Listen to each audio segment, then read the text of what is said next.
parte legal de este caso que, bueno, es el tema de estos últimos días, lamentablemente, la desaparición de Cecilia. ¿Cómo estamos, Carlos? ¿Qué tal? Buen día. Bien. No sé, que recién al principio del programa, ¿no? Tere decía, ¿cómo era esa frase que siempre se dice en relación a crímenes no resueltos? Que si no hay cuerpo, no hay delito, algo Claro. así. Si no hay cuerpo, no hay delito. Porque viste que O en el algo caso así. de Cecilia, digamos, se sospechan, pero hasta ahora no hay ningún... Tracemos un paralelismo, por ejemplo, con un caso emblemático acá de Corrientes. Claro, Cristian Jaeger es La no aparición del cuerpo, ¿es un atenuante final en el proceso? Claro, ¿cómo es eso, Carlos? Es que se pueden, justamente si no aparece el cuerpo, si aparece incluso también, y si se da como una de las hipótesis que se barajan de que, en el sentido de que encontraron restos óseos en un campo de las personas de los SENA, etcétera, pueden darse infinidad de hipótesis. A ver, se habla mucho del encubrimiento, por ejemplo, pero hay también un eximente de responsabilidad cuando el encubrimiento es entre familiares o entre... O sea, si los siempre hablando en potencial, porque... Si a ver, imaginemos este escenario. El hijo mata a la esposa. Ajá. César Sena mata a la esposa. Los padres lo encubren. O sea, en vez de automáticamente denunciar lo que pasó, limpian el lugar, tratan de deshacerse de los teléfonos, bueno, encubren la situación. Por ser padres, es como que tienen menos responsabilidad. Hay un eximente de responsabilidad, digamos, el tipo penal establece en su último párrafo el eximente de responsabilidad para las personas que sean parientes, digamos. Pero estas cuestiones no se da cuando hay un interés económico, por ejemplo, o cuando se da para también existió una reforma respecto a eso y tiene que ver con el tema del lavado de activos. Se dice que se encontró mucho dinero también. Sí. Y ahí puede que intervenga la justicia federal, pero por otra cuestión, por la cuestión del lavado de activos, por ejemplo.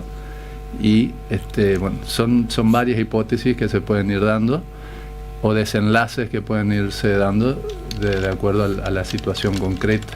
Pero respecto a la desaparición hasta el momento, que la escuchaba a la abogada querellante, que entiendo que es la tía de Cecilia, decía que iba a cambiar la carátula justamente a partir de los resultados de las pericias y el allanamiento que se hizo. Bueno, en el la campo. mamá nos dijo esta mañana que cambió ya, que anoche cambió a femicidio, homicidio agravado por el... Claro, sí. el vínculo. Sí, es un homicidio agravado justamente por el vínculo y por violencia de género, digamos. Nos sumamos al doctor González, a ver si ya está. Doctor, ¿cómo está? Buen día. Sí, buen día, ¿cómo les va? Bien. Buenos días. Bien, bueno, ¿qué reflexión le merece este caso? Recién Carlos nos estaba contando esto de cómo la responsabilidad puede ser menor si hay vínculos de parentesco, porque se da la particularidad que están detenidos el padre, o sea, el hijo, que sería, digamos, el autor del femicidio, el esposo de Cecilia, y la mamá y el papá también, entre otro grupo de personas. Sí, bueno, la reflexión es que estamos, ¿no es cierto?, en el inicio, de alguna manera, de que este tema se pueda empezar a destrabar y a atribuir responsabilidades, porque como bien señalás, si no se modificó el número, hay alrededor de 7 personas detenidas en las últimas horas, con distintos roles y funciones, donde van a variar las penalidades de acuerdo precisamente a una serie de factores, entre ellos qué intervención tuvo cada uno en los supuestos hechos. Se habla, por ejemplo, de que el esposo de esta chica fue visto en unas cámaras, sospechosamente ocultando en unos autos con unos colaboradores unas bolsas negras que no se sabe el contenido. Entonces habría que determinar, por ejemplo, si fue autor o contribuyó en el caso, obviamente, que se comprobara el homicidio o el femicidio, o contribuyó a ocultar los rastros de esta situación.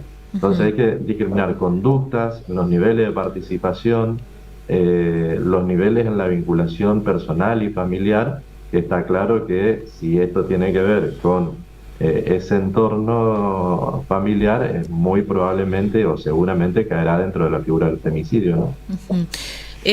Y a partir de ahora, a ver, no sé cómo es igual que acá el Código Procesal Penal allá, estas personas cuánto tiempo pueden estar detenidas, ya automáticamente se tiene que avanzar en alguna imputación? ¿Cómo funciona, Carlos? No, entiendo que están detenidas preventivamente justamente por la instancia del proceso, digamos, y las detenciones en general, las preventivas, tienen que ver con que no puedan entorpecer la investigación o que no se den a la fuga, digamos.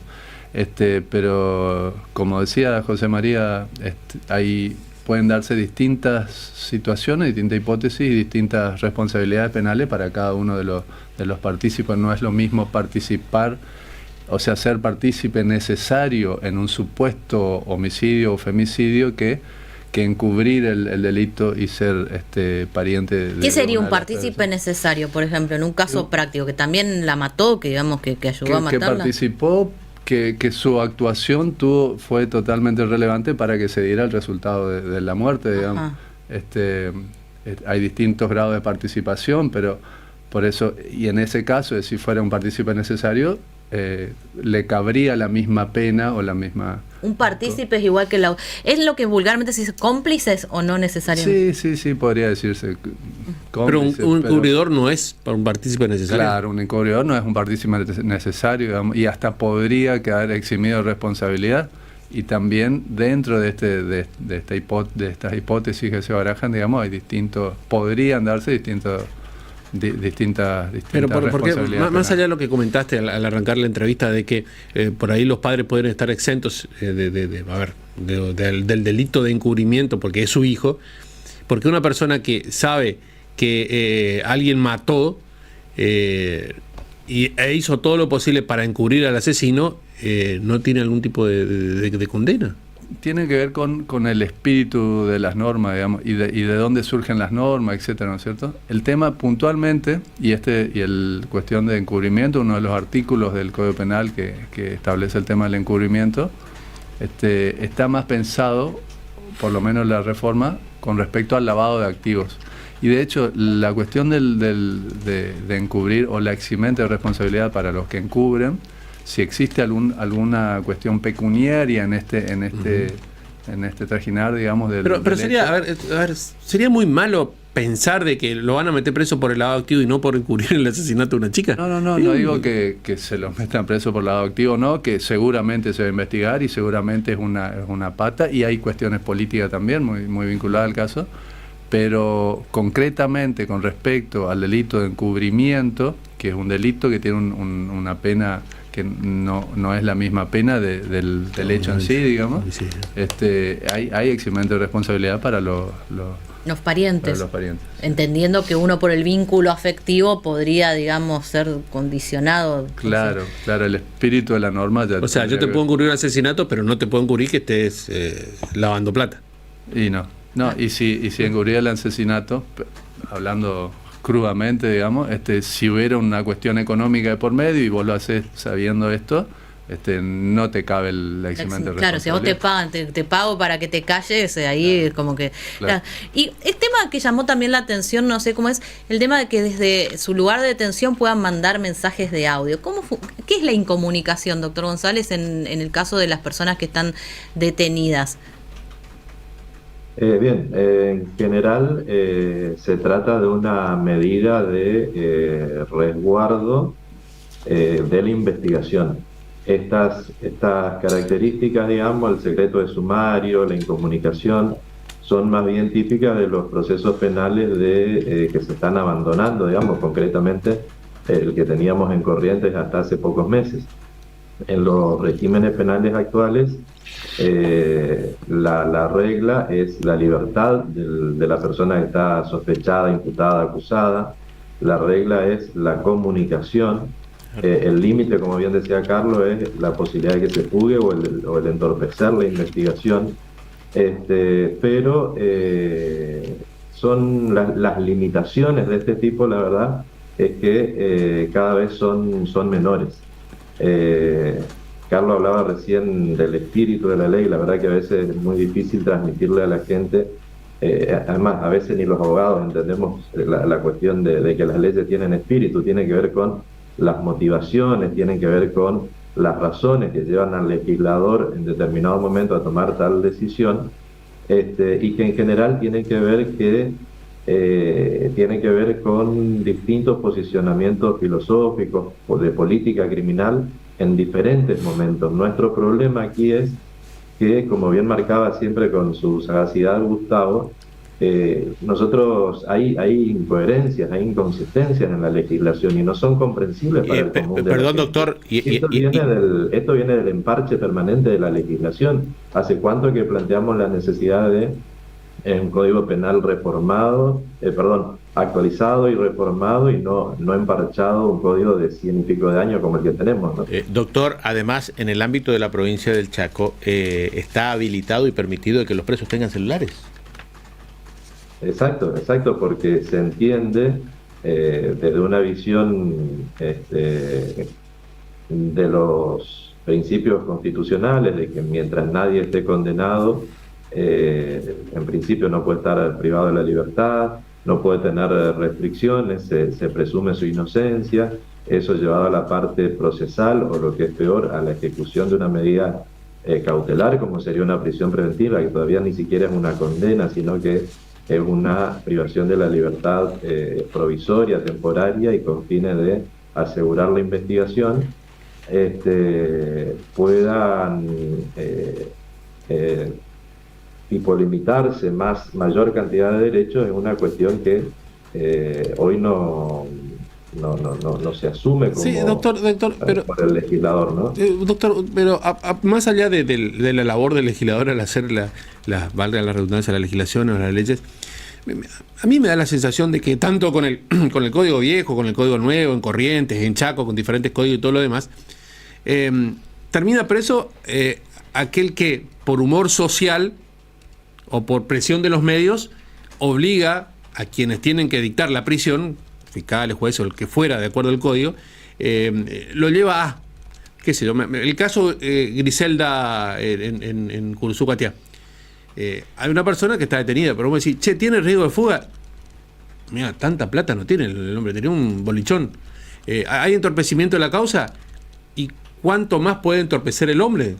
Entonces, pero está detenido, porque hay un humor social que está obligando a la justicia a tenerlo detenido. En este caso también lo mismo, o sea, usted dice, bueno, el nuevo código lo que permite es más la libertad, que siga en libertad hasta que el día del juicio y todo lo demás, pero vos no lo querés, a ver, bueno, está detenido e incomunicado, pero le da un celular, entonces no está incomunicado de ninguna naturaleza.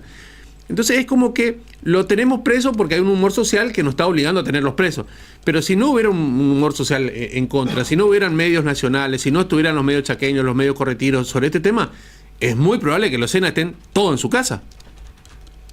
Absolutamente de acuerdo, Gustavo. En el mismo caso no solo es el humor, sino la presión social y la presión política.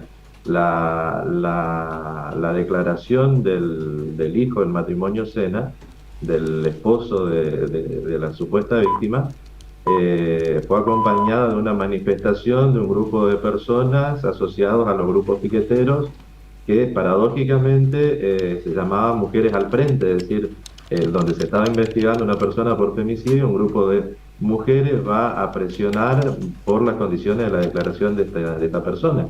Entonces, distinguimos los roles, digamos, los abogados tenemos que hacer el mejor uso que podamos de la legislación a nuestro alcance. Los fiscales tienen dos deberes, o tienen un deber que es ir por la investigación cuando hay elementos para incriminar, pero cuando no hay elementos también tienen el deber de plantearlo y de que esa investigación no siga o esa persona no se la incrimine.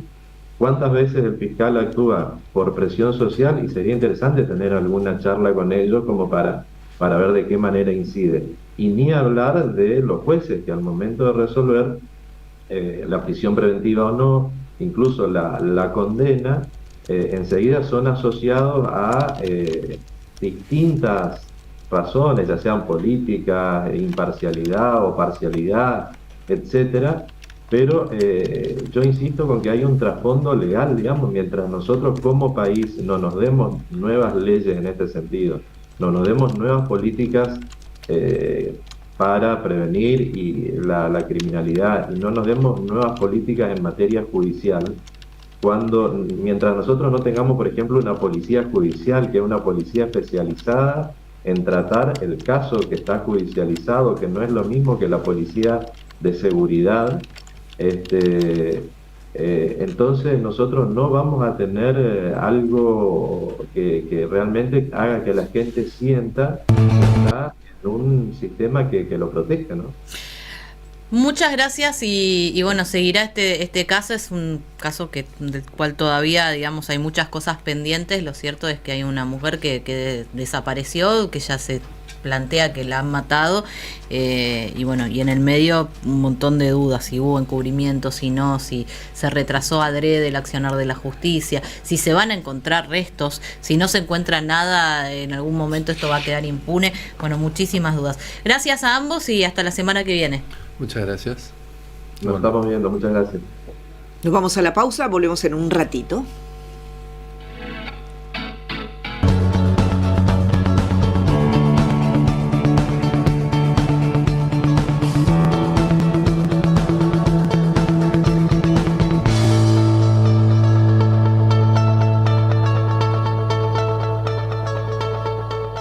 Transmite LT7 Radio.